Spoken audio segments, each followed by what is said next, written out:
Hello viewers, Facebook not working in iPhone. In this tutorial, I'll show you how to fix it. So let's see the step. For solving this problem, first of all open App Store.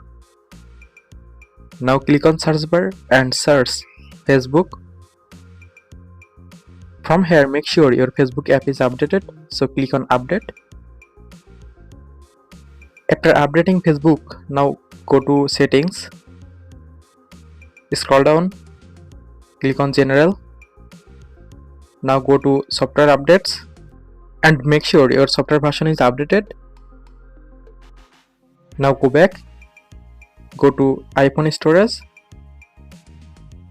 scroll down.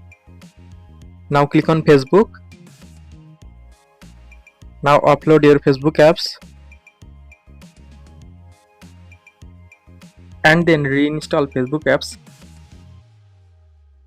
Now restart your phone for power off and on. After all steps, now open Facebook and see problem solved successfully. In this way you can easily solve this problem. So thanks for watching. Don't forget to like, comment and subscribe.